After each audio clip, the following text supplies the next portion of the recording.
Faut-il investir en statut de loueur meublé non professionnel ou en statut de SCI à l'impôt sur les sociétés en 2025 pour son investissement immobilier locatif? C'est ce que nous allons voir aujourd'hui dans cette nouvelle vidéo.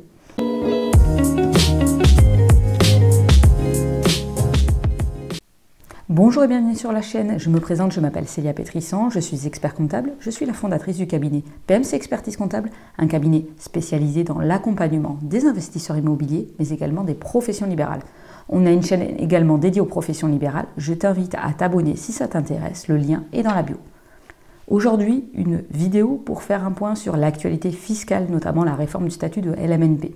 Je t'invite également à consulter nos dernières vidéos où on fait un point précis sur la réforme du statut de LMNP en 2025 et on prend également un exemple chiffré pour faire le calcul et l'impact fiscal de cette réforme sur le statut de location meublée et comparé par rapport à la location nue pour voir si le statut est toujours intéressant. Donc, avec les réformes fiscales actuelles, beaucoup d'investisseurs immobiliers se demandent si le statut de loueur meublé non professionnel reste toujours un statut intéressant pour commencer ou pour continuer à investir dans l'immobilier locatif. Ou si, aujourd'hui, il est plus intéressant de continuer à investir dans l'immobilier au travers de sociétés, notamment la SCI à l'impôt sur les sociétés, par exemple. On va faire le point sur les différences et les avantages inconvénients de chaque statut pour voir dans quel cas un statut peut être plus intéressant qu'un autre en fonction de votre situation personnelle. Ces dernières années, le statut de loueur meublé non professionnel a quand même beaucoup évolué, d'autant plus avec la réforme de la loi de finances pour 2025 concernant la réintégration des amortissements. Donc, si tu n'as pas suivi, je te résume, depuis la loi de finances pour 2025, lorsque l'on calcule la plus-value dans le cas de la revente d'un bien, on va réintégrer dans la base de calcul de détermination de la plus-value les amortissements que l'on a pratiqués pendant l'exploitation du bien. Donc la conséquence, bien sûr, c'est que ça va venir alourdir la fiscalité en cas de revente du bien immobilier, puisque ça va revenir à augmenter l'assiette de plus-value soumise à la fiscalité. Donc, pour le moment, les abattements pour durée de détention restent en place, donc ça reste toujours intéressant sur du long terme, puisque l'impact de cette réforme est atténué donc, par ces abattements pour durée de détention. Donc, au-delà de 30 ans, on est exonéré de tout au niveau de la plus-value, impôt sur le revenu et prélèvements sociaux. Au-delà de 22 ans, on est exonéré de l'impôt sur le revenu en totalité. Donc, un autre point important, également lié aux évolutions réglementaires, c'est que aussi aujourd'hui, attention, si vous faites en tout cas de la courte durée, vous êtes très rapidement en nom propre dans une situation où même si vous êtes non professionnel, vous allez être soumis à charges sociales. Donc, pour information, dès que vous dépassez le seuil de 23 000 € de recettes, donc les recettes brutes des plateformes, donc les recettes augmentées des commissions, donc ce n'est pas forcément les recettes nettes que vous recevez de Airbnb ou de Booking, puisqu'il faut rajouter les commissions de la plateforme. Dès que vous dépassez en tout cas 23 000 € de recettes brutes, vous devez être soumis à cotisation sociale. Donc si vous êtes sur le régime des indépendants, même si vous êtes en déficit fiscal, à minima, ça sera 1 200 € à peu près de cotisation par an. Et donc si vous êtes sur des projets assez rentables, comme c'est souvent le cas en exploitation en courte durée, ça va être à peu près 40 à 45% de votre résultat annuel qui va être alloué aux cotisations sociales. Donc attention, l'impact extrêmement lourd. D'autant plus que si vous étiez sous le régime forfaitaire, il y avait un abattement de 71% qui était extrêmement intéressant et les abattements ont été modifiés et abaissés. Donc aujourd'hui, si votre bien n'est pas classé, vous aurez un abattement de 30%, auparavant de 50%, et si votre bien est classé, auparavant vous avez un abattement de 71%, et aujourd'hui il sera plus que de 50%. Donc attention, le forfait, déjà vous ne pourrez peut-être plus en bénéficier puisque les seuils pour bénéficier de ce forfait ont été diminués, et en tout cas les abattements forfaitaires sont beaucoup moins intéressants depuis l'application de la loi anti-Airbnb. Donc attention, si vous faites de la courte durée, le statut LMNP visiblement ne risque pas d'être adapté, en tout cas si vous dépassez 23 000 € de recettes fiscales à l'année, puisque vous allez avoir des contraintes complémentaires qui vont avoir un impact important sur votre rentabilité. Donc ensuite, si on peut schématiser les avantages, inconvénients du LMNP et versus de la SCI. Donc si on commence par le statut de loueur meublé non professionnel, Donc l'avantage, c'est toujours le fait de pouvoir amortir le bien immobilier. Donc même si le statut a été réformé, vous pouvez amortir chaque année.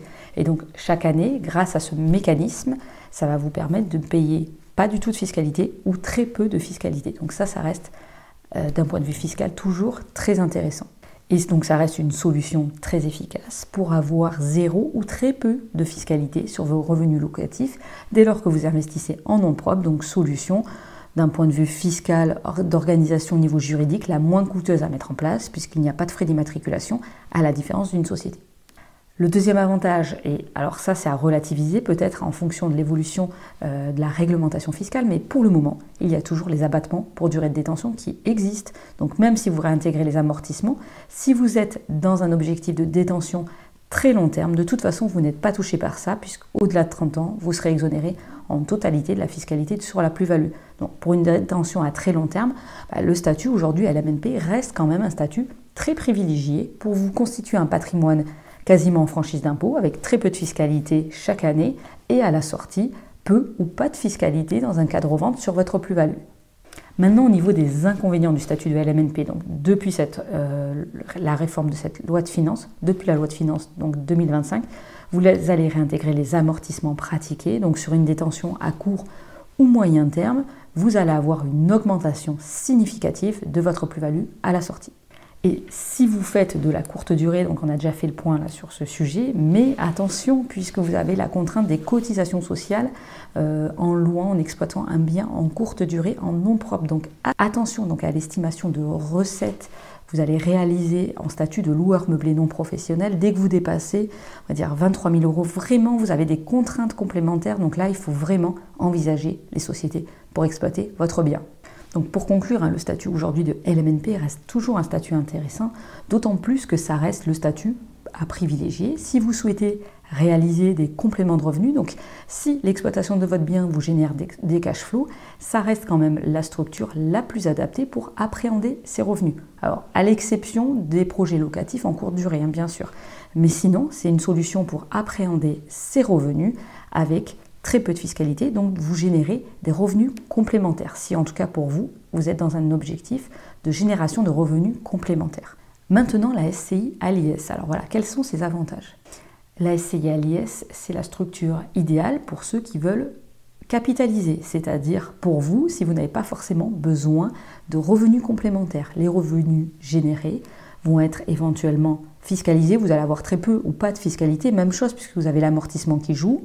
Mais ensuite, une fois que les biens ont été totalement amortis, vous allez avoir simplement l'impôt sur les sociétés qui va s'appliquer, qui fonctionne par tranche, 15% jusqu'à 42 500 € de bénéfices et 25% sur la portion qui dépasse ce bénéfice annuel. Donc peu ou pas de fiscalité et les revenus restent encapsulés sur cette structure. Donc vraiment l'idéal quand vous souhaitez capitaliser vraiment des revenus et faire grossir votre patrimoine.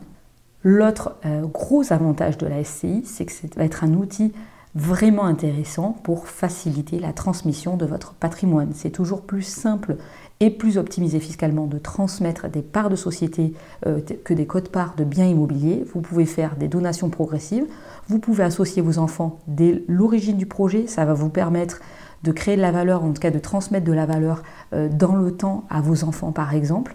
Vous allez pouvoir faire des démembrements, enfin en tout cas, il y a davantage de solutions d'optimisation pour la transmission de votre patrimoine avec une SCI à l'impôt sur les sociétés notamment, plutôt que des biens détenus en nom propre. Maintenant, les inconvénients de la SCI. Les inconvénients, c'est plutôt dans le fait de sortir de la trésorerie si vous avez besoin de récupérer des revenus complémentaires. Puisqu'il y a une double fiscalité, vous devez d'abord payer l'impôt sur les sociétés. Une fois que vous avez payé l'impôt sur les sociétés, les revenus sont éventuellement distribuables sous forme de dividendes. Donc en fonction de votre situation, en tout cas de base, vous allez payer 30% la flat tax de fiscalité à la source, 30% qui comprend l'impôt sur le revenu, mais en tout cas vous avez déjà payé l'impôt sur les sociétés. En complément, vous payez cette flat tax et il faut également que la société soit en capacité de vous verser des dividendes puisque les premières années, surtout si vous avez passé en charge vos frais d'acquisition, vous allez avoir des déficits et donc pas de possibilité de versement des dividendes. Donc si vous voulez appréhender les revenus sur la SCI, déjà attention à vos choix fiscaux d'optimisation de la première année. Peut-être que les frais d'acquisition, il va falloir les amortir et non pas les déduire en charge. Ça, c'est le premier point important. Et ensuite, le coût pour la sortie des bénéfices va être plus important puisque vous avez l'impôt sur les sociétés et ensuite la flat tax qui s'applique. Au niveau des inconvénients, on peut indiquer également la gestion comptable qui peut être plus lourde puisque déjà vous allez devoir immatriculer la société au démarrage, donc vous allez avoir des frais liés à l'immatriculation et vous avez davantage d'obligations comptables par rapport à un statut de location en nom propre. Donc pour faire le point notamment sur les avantages et les inconvénients, même si ça reste difficile de faire des généralités puisque les projets s'étudient réellement au cas par cas en fonction de votre situation personnelle, de votre projet. Ça dépend du fait également si vous souhaitez investir seul ou à plusieurs. Seul, le statut de LMNP sera adapté. À plusieurs, il faudra que vous vous orientez vers des sociétés. À plusieurs, un autre avantage également au niveau des SCI, c'est que ça va vous permettre d'aller lever des fonds plus importants en bénéficiant de la capacité d'emprunt de vos associés éventuellement. Donc ce sont des projets qu'il faut vraiment regarder, c'est du cas par cas. Mais globalement, en tout cas, si aujourd'hui vous faites de la courte durée, quel est le montant de votre chiffre d'affaires estimé? Bon, si vous dépassez 23 000 €, je pense que c'est intéressant d'envisager de regarder la structuration sous forme de société, puisque vous allez avoir des contraintes complémentaires. Il y a aussi l'évolution de la législation concernant la TVA. Attention, donc depuis fin d'année 2024, il y a une modification des règles de la para-hôtellerie et a priori, quand vous allez dépasser... Alors, on ne connaît pas encore les seuils de franchise de TVA sur l'année 2025, puisque c'est en pourparlers, mais potentiellement, dès que vous dépassez 25 000 € de chiffre d'affaires, même chose, vous risquez d'être redevable de la TVA, puisqu'on va considérer que votre activité est une activité para-hôtelière. Donc, attention, gros point d'attention sur les projets locatifs de courte durée. Attention en nom propre, puisque ça risque de vous générer des revenus importants qui vont être fiscalisés, qui vont être soumis aux cotisations sociales. Donc ensuite, pour un premier projet d'investissement immobilier, le statut de LMNP reste un statut tout à fait efficace pour se protéger de la fiscalité puisque chaque année, vous allez développer votre patrimoine et vous allez être peu ou pas imposé sur vos revenus locatifs. C'est également la solution pour appréhender les recettes, en tout cas la trésorerie, le cash flow généré en nom propre. Donc ça va être une solution efficace pour appréhender les revenus de location meublée. Maintenant, lorsque vous dépassez certains seuils, lorsque vous avez déjà des biens en location meublée non professionnelle, vous risquez rapidement de passer sous le statut de professionnel avec d'autres contraintes, donc des charges sociales. La plus-value des professionnels, on est à peu près sur le même régime aujourd'hui que le non professionnel, mais vous allez avoir d'autres contraintes en tant que professionnel. Et de toute façon, vous allez avoir des difficultés de financement. Donc, dès que vous dépassez un certain volume d'investissement immobilier en nom propre, de toute façon, il faudra vous orienter vers les sociétés pour continuer à investir dans l'immobilier locatif. Mais aujourd'hui, le statut de LMNP reste encore très intéressant et du fait des abattements de détention, si vous détenez vos biens sur du très long terme, vous allez pouvoir ressortir avec peu ou pas de fiscalité sur votre plus-value. Donc ça, on ne sait pas si cette mesure va être maintenue dans le temps.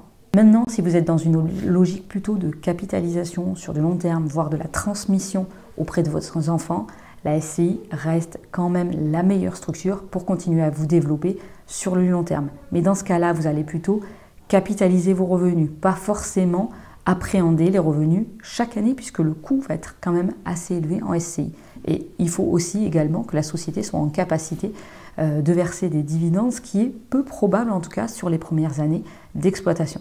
Donc voilà pour faire le point avantages, inconvénients de LMNP, SCI. Si vous avez des questions, n'hésitez pas à les poster en commentaire de cette vidéo. N'hésitez pas à vous abonner, à liker la vidéo et à vous abonner à la chaîne pour être notifié de toutes nos nouvelles vidéos.